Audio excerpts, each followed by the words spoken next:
Hey everyone, it's your host Russ Altman from The Future of Everything. February is American Heart Month, and in light of that, we're bringing back an episode about a group here at Stanford Engineering that's developing 3D printing methods for human tissues and organs, a process known as bioprinting. Yes, motivated in part by the critical need for heart transplants, Mark Skylar-Scott and his team are specifically working to bioprint tissues of the human heart. It may sound like science fiction, but it's not. It's an example of groundbreaking research driven by people who have the knowledge and the vision to invent the future. I hope you'll take another listen and be inspired by the possibilities. Before I get started, please remember to follow the podcast if you're not already doing so, and hit the bell icon if you're listening on Spotify. This ensures that you'll get alerted to all of our new episodes and never miss the future of anything.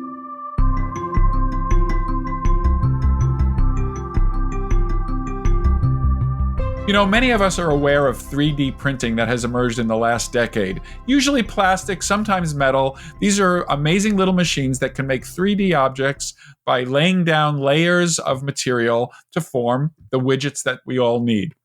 But now scientists are trying to do the same thing with human cells to create tissues and organs. It's called bioprinting, or even 3D bioprinting.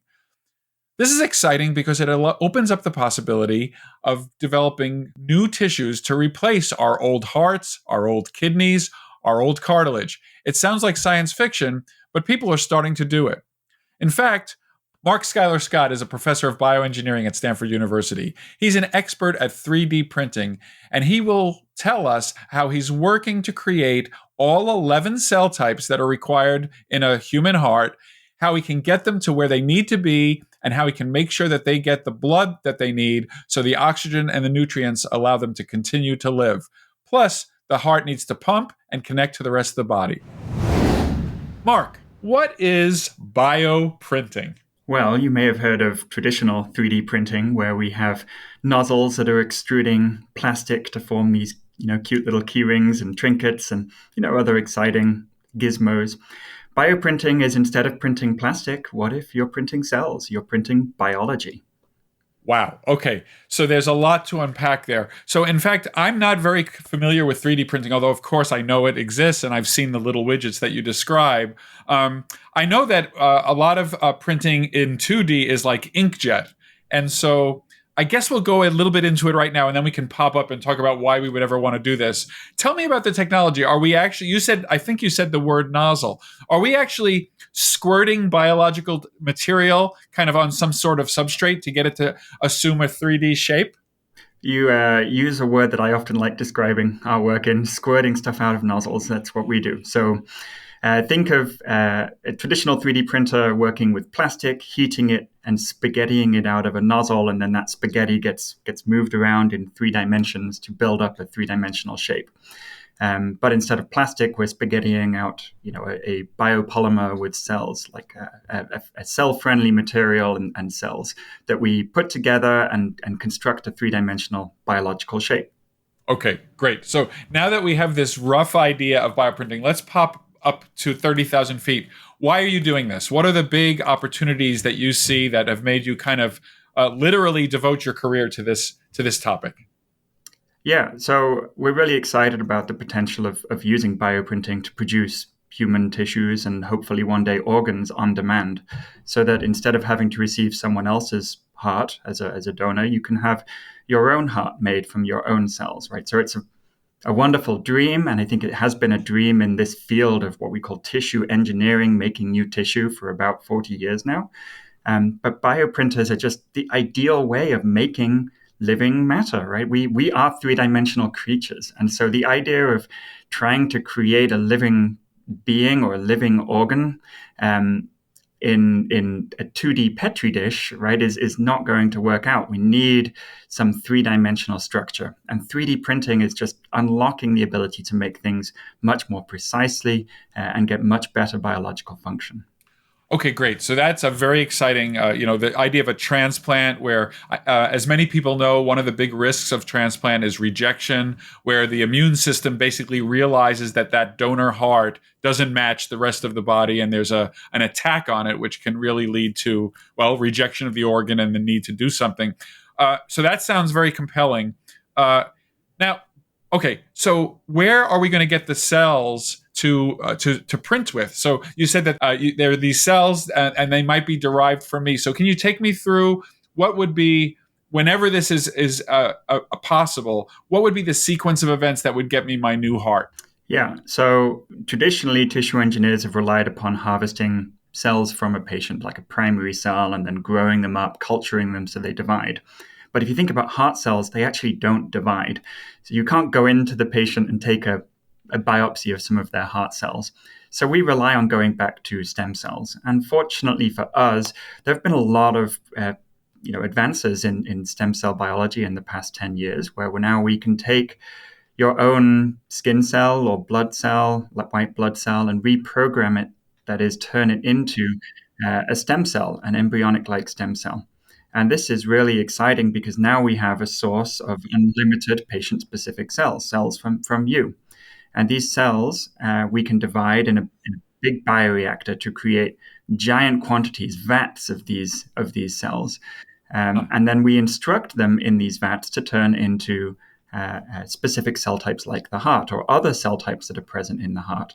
And that forms our raw material that's, can be made up of your own genetically identical cells. So that's really, really exciting for us. So that really is very clear. So using skin cells that have then been reprogrammed was the word you used. That sounds great.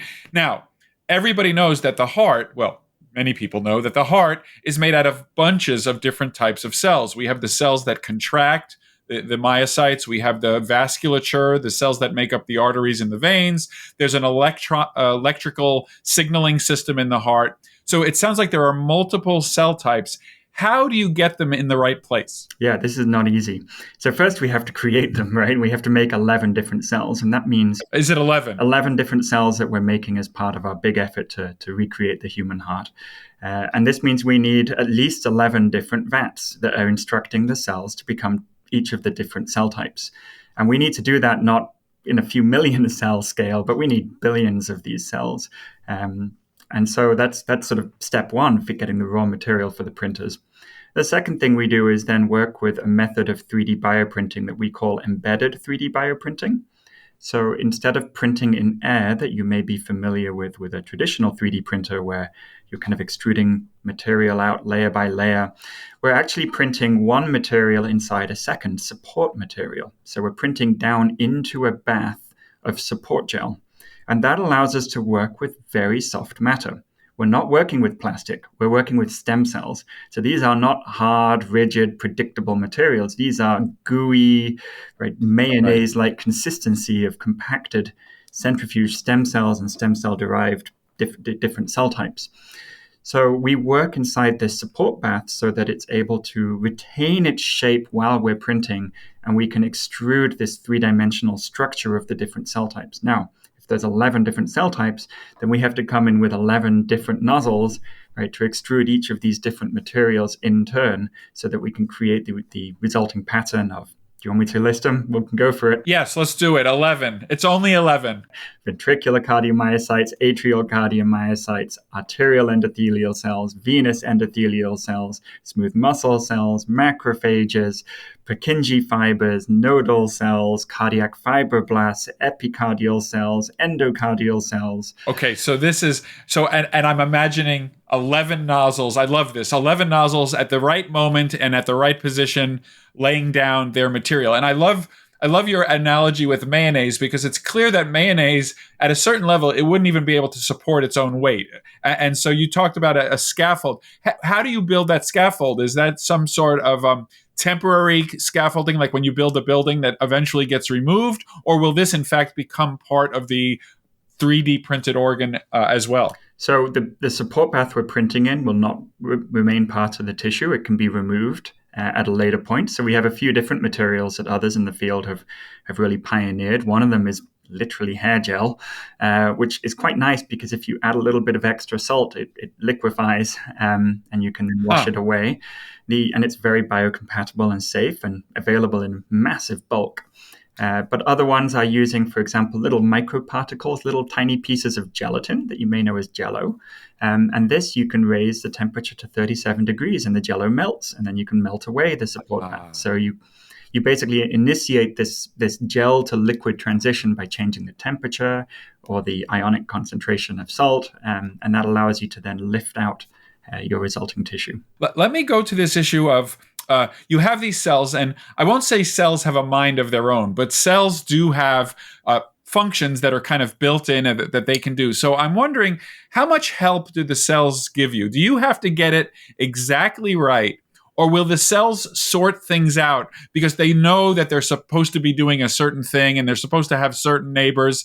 And so do they actually migrate a little bit and organize themselves appropriately? Or is that too fanciful, wishful thinking by Russ, and you have to get it exactly right? So it's a little yin and yang to this, right? The good thing is that the cells can do some of the hard work for us at the cell scale, right? Maybe they migrate to find their neighbor and then the heart cells communicate and connect with each other.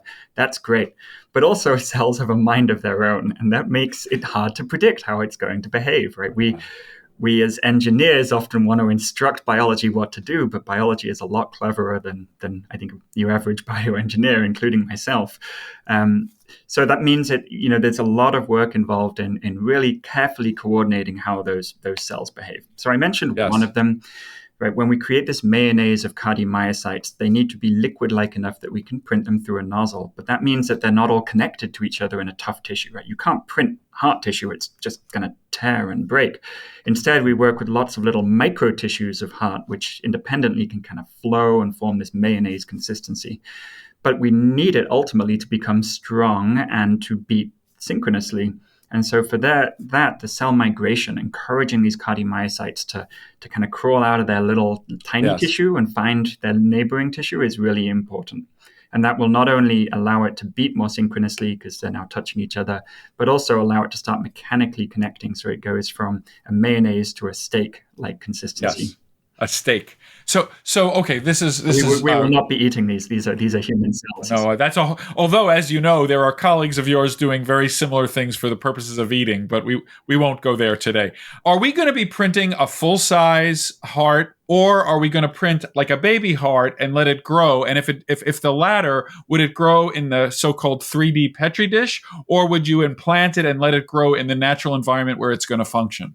That is a great question. We have projects in both spaces. So one of our projects is focusing on heart transplantation in the adult, for which we'll be creating a full-size adult heart. And the second is working on a biopump, or something that is able to provide a second ventricle for children born with one ventricle. And for this, because this is an operation the child might undergo in its first 1 or 2 years of life, then that will have to grow with the patient. Now, I'm going to be quite frank here. No one has tried to make something at this scale out of stem cells, and no one can say exactly what these are going to do over a long time period in an animal. It's just not been done at this scale before. So we hope it might grow with the patient. And there's quite a lot of engineering literature that shows these tissue-engineered scaffolds can grow, but not at necessarily the scale of a whole organ. So we don't know yet how these are going to respond in vivo. But that's what we seek to understand. And I would also imagine that there's a concern, or at least you have to make sure that you can get these things when they are growing to stop growing. So is that a technical challenge? Do you imagine that these cells that are now being encouraged to migrate and grow and form the heart, is there a risk that they will continue to grow kind of beyond what you really want? And that's another great question. So there's a lot of concerns, and everything is a challenge. And yes, making sure that it's receiving the right cues at the right time. So to some extent, a developing human already provides those cues, right? We grow and know generally when to stop growing. And the cells that we produce will presumably sense the same growth factors and changes over time that may allow it to sort of stop growing when it should stop growing. I will say that we also intend to start growing this organ not in vivo, not putting it straight into a patient, but instead have it in a bioreactor that we can control its environment. So think about those first few crucial days when we go from a mayonnaise to a steak, right, where these little pieces of tissue connect together. That we expect to do inside large vat reactors that will hold the whole organ, and we're able to add molecules that dictate which pathways are on or off to encourage more cell migration, and then tone that down after the connections have been established. So I'm going to guess that you don't go and have your first experiment be 11 different cell types all together. And correct me if I'm wrong. So can you tell, what's the path to the full 11? Are there subsets that are kind of easier to work with together, and then you build up your confidence? Or in fact, are you indeed going for all 11 at once? I'm just very interested in the sequence of events that lead to success. Yeah, so we've already done quite a lot of work at the small tissue scale with small amounts of very manually cultured cells. So we understand how these roughly behave when you're looking at a milliliter, right? Like a thimble of tissue. But when we want to sort of start integrating all of these different cell types, we're really limited by the raw material. And so we've really been focusing the last 3 years on scaling up our raw material. Because the rate at which we can learn, we can print, we can divide and conquer all of these different questions is really fundamentally limited to our production of the cells. So we are actually kind of putting our blinders on and running straight towards making 11 cell types all at heart scale. Not only will that allow us to start printing, one big heart every 2 weeks is our goal for the purposes of practicing, but we can also divide all of those cell types to enable much higher throughput experimentation. There are so many variables that we need to control. What we're putting the cells in, how we mechanically train the cells, right? These heart cells need to beat and align strongly. How we electrically train them, right? What are they going to do when we add macrophages or immune cells into the tissue? How are we going to integrate the big vessels? How are they going to connect with the microcapillaries to make sure that every heart cell is within 20 microns of a microvessel? Right? These are enormous challenges. And having the variegated 11 different cell types that we know are important in the heart, having them at a good scale where we can conduct experiments that really depend upon a lot of cells. We're not able to do most of these experiments in a thin Petri dish, right, on 2D, right? Because their oxygen is not a problem. They're going to receive enough oxygen from above. We need to do this, in fairly large tissues and with a lot of cells. And so focusing on that scale up is just the rocket fuel for the rest of the project. Yeah, it really makes sense. And I know that as a professor, it means that you don't have students who are waiting for these cells to do their experiments or who are competing with one another to get access to the cells. But if you have a big vat and if it's full, then 1,000 flowers can bloom and you can get the experiments done. A cornucopia of cells is the goal. Yes, a cornucopia with a little squirting nozzle at the end of it. This is The Future of Everything with Russ Altman. More with Mark Skylar-Scott next.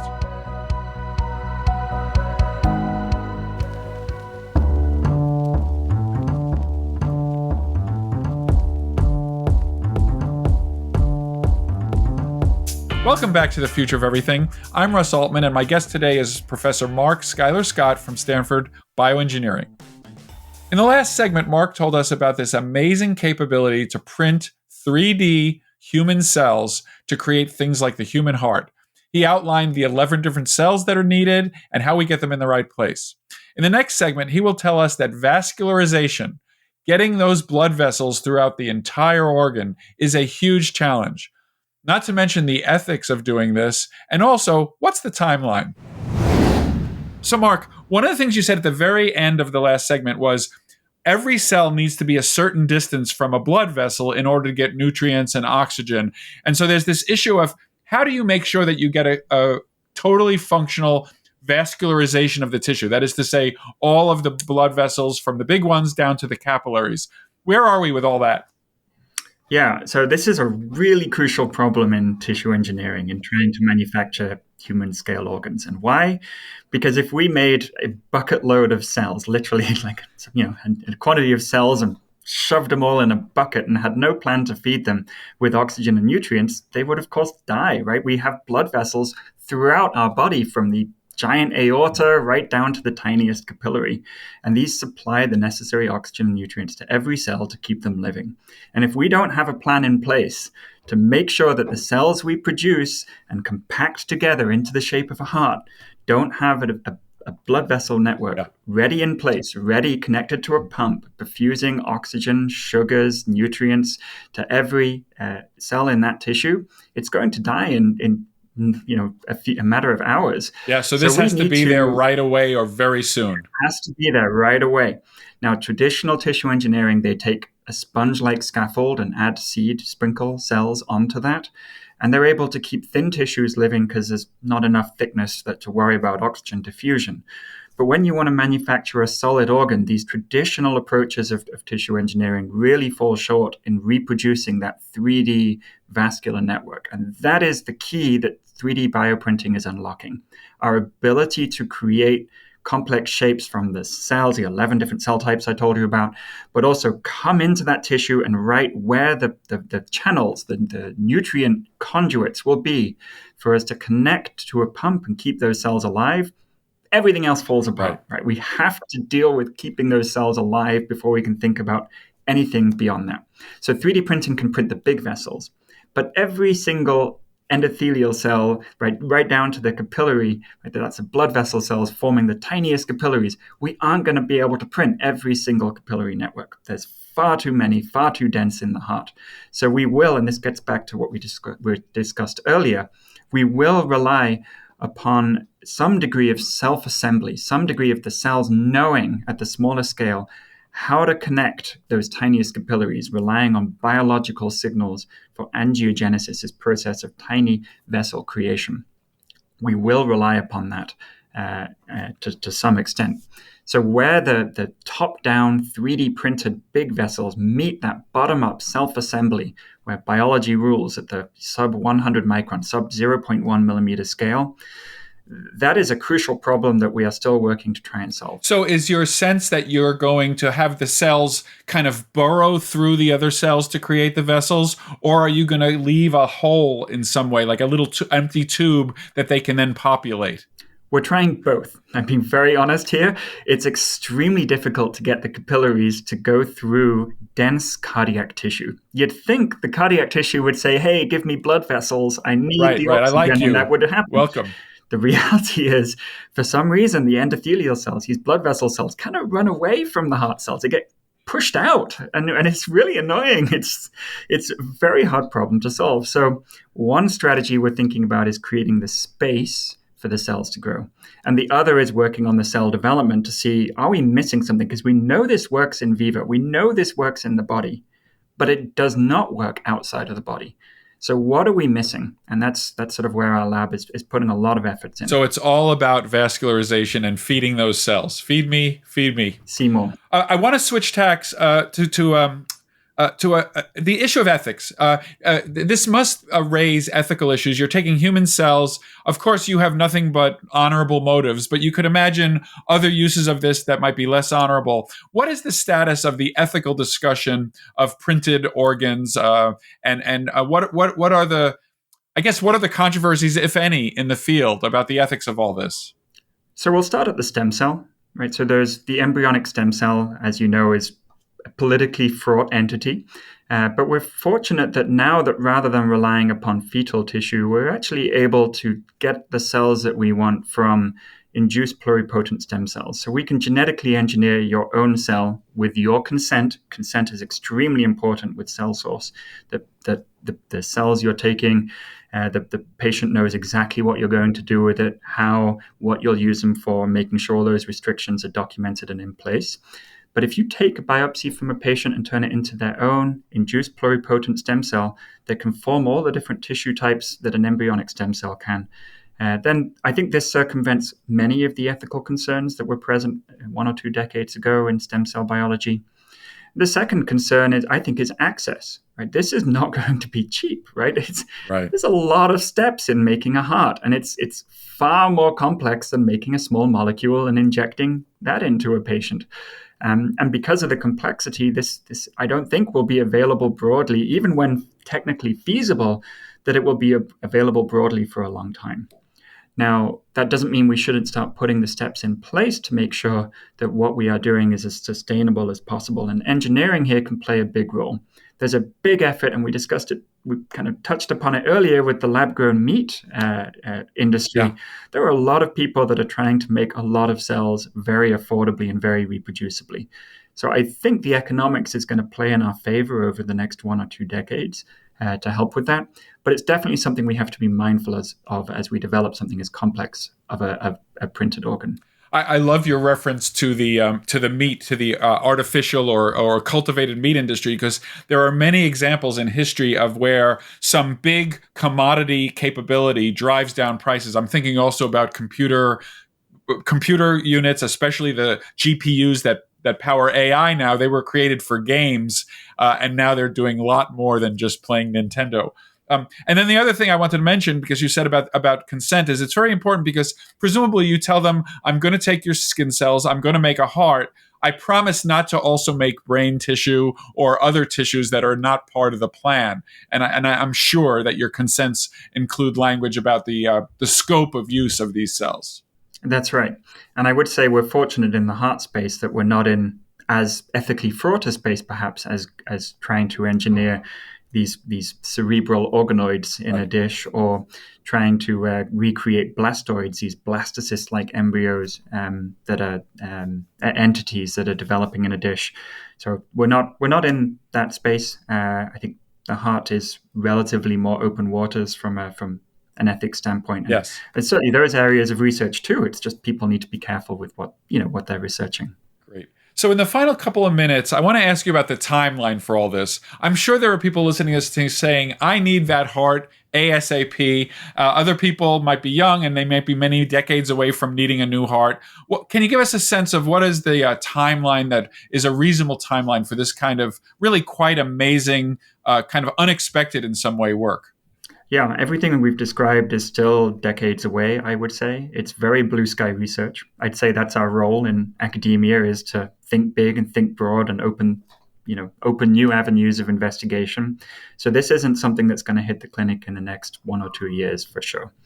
But I think science can surprise us. I think we don't know what's going to be hard until we try it. And so, there's certainly avenues where, a decade plus this is feasible for first in human. You have to remember that the need for an organ, the need for a heart is enormous. There are lots of patients that are not going to be eligible for a transplant, even though they need one. And so there's great grounds for compassionate use. So risks can be taken if it's supported by good preclinical data. And so our goal is to get that good preclinical data as soon as possible so that we can try and move this towards the clinic. But that is going to be a long process. That's fascinating. And I guess a corollary to that, obviously you're a leader in the field.